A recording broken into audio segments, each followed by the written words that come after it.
What's up, guys? Welcome back to the Star Wars Blip podcast. My name is Tyler Daly, and today we are going to talk about Andor episode 11 and episode 12.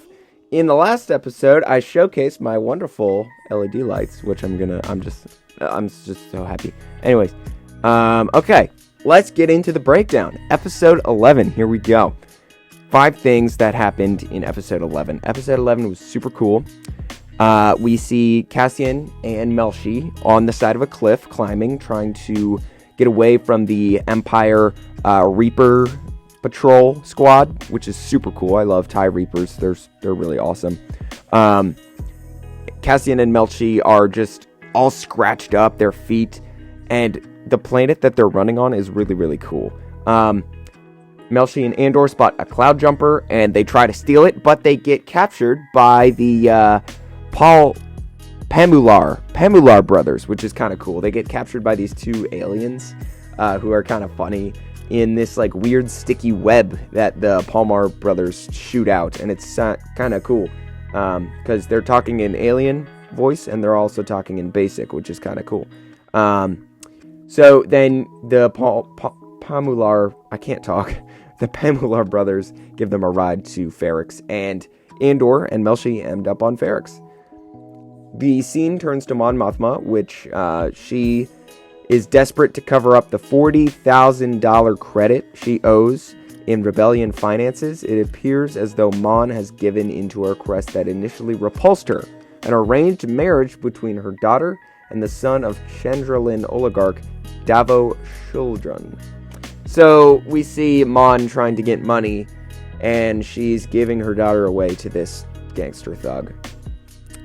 Scene turns to Luthien and Saw Gerrera. Luthien meets Saw Gerrera on a planet, and basically they discuss if sacrificing the rebel ship is a good idea or not, and they come to a decision that, yeah, they're gonna do it. And I just love Saw Gerrera's crazy mind. Like, the way Forrest Whitaker plays that character, it's just so, I don't know what the word is. It's amazing, and it's like unexpected, and it's new, and it's gritty, and I just love Saw Gerrera. And hopefully in the next season of Andor, we get to see Saw Gerrera get his arm chopped off or his leg chopped off or something, like the Black Knight in Monty Python, if you know what I mean.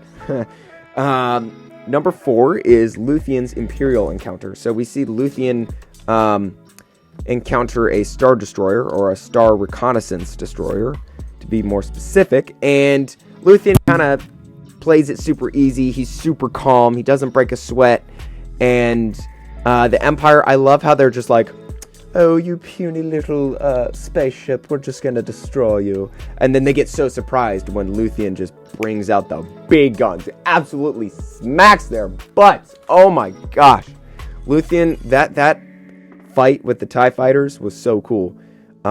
We see him getting lured in by a tractor beam, and when he tries to break out of the tractor beam, he pulls the entire Star Destroyer with him when he puts on his thrusters. And I thought that was really cool, how he pulled the entire ship, and the officers inside the ship was like, whoa, what just happened? It was so cool. He breaks out of the tractor beam. They send out a TIE squad. He destroys the TIE squad, but before he destroys the TIE squad, he sends out these projectiles from the back of his ship that actually slam into the reconnaissance dish of the Star Destroyer. And they weren't lasers. They were actually projectiles that he shot out of his plane, his ship. And he kills some TIE fighters. But the last 2 TIE fighters he encounters, he does something different. He breaks out his crazy lasers. What in the world were those lasers? Do you guys know what I'm talking about? Like the 2 lasers that came out from the side, and it was like, wah, and he just like destroyed those 2 TIE fighters. That was so cool.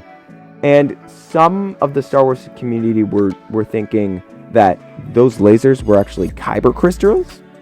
I don't know if they are, because kyber crystals are so expensive. And how did he get his hands on Sith kyber crystals? I don't know, but it was still super cool to see. Cassian and Melshi finally... No, they don't end up on Ferrix. I'm sorry. They end up on Narkina 5. And Cassian and Melshi say goodbye, and Andor learns that his mom has died, so that was pretty sad. So that was episode 11. Hopping into episode 12, if you're still watching, thank you so much. I cannot begin to thank you enough. Oh my goodness, that is so cool. It just makes me so happy.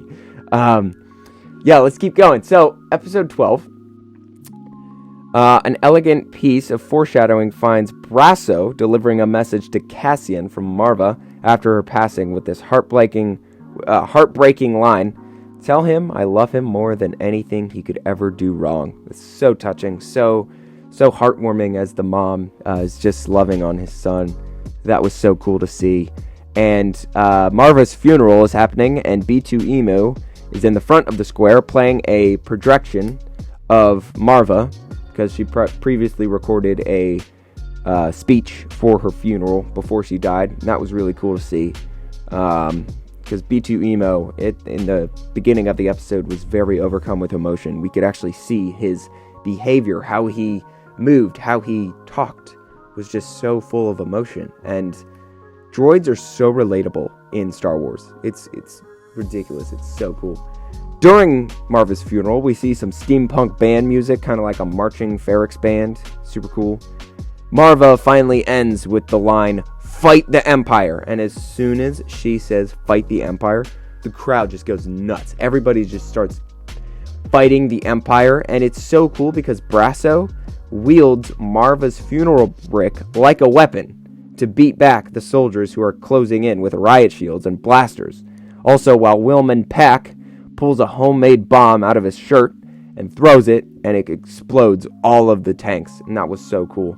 And it was cool to see how Brasso wields Marva's funeral brick, that Marva's actually fighting because her ashes are in the brick, and like she's fighting because she's the brick. Super cool. Also, something crazy happened, guys. This has never happened before in Star Wars. Stormtroopers are actually hitting their marks. Oh my gosh. They're actually hitting their marks. I mean, lots of Stormtroopers already do that. You stupid! Hi guys.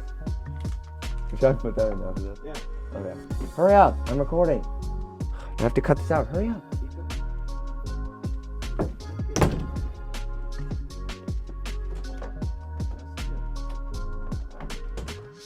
Stormtroopers are actually hitting their marks, and that's crazy. That was so cool to see how, like, Stormtroopers are actually being cool, and they're actually doing something, and they're actually hitting their marks, which is awesome. Cassian goes up to the floor and rescues Bix. She is just insanely torn apart. She can't think. She's just gone through the ringer. She's barely alive from the torture. She gets rescued by Andor, put on a shuttle, and flown off Ferrix. And Cassian reconciles with Luthien. Cassian goes to Luthien's ship and hands Luthien a blaster and tells him, either kill me or take me in. And that is the end of Andor. It was such a good show. I don't know. I think Mandalorian's definitely better. And I actually do think Boba Fett is more Star Wars, I would say. Andor, it just hits different. It doesn't...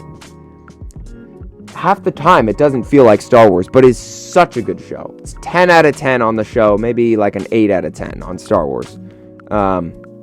So, that was really cool. So, that's it, guys. Thank you so much for watching. Like, share. Please subscribe. This channel's, like, super new.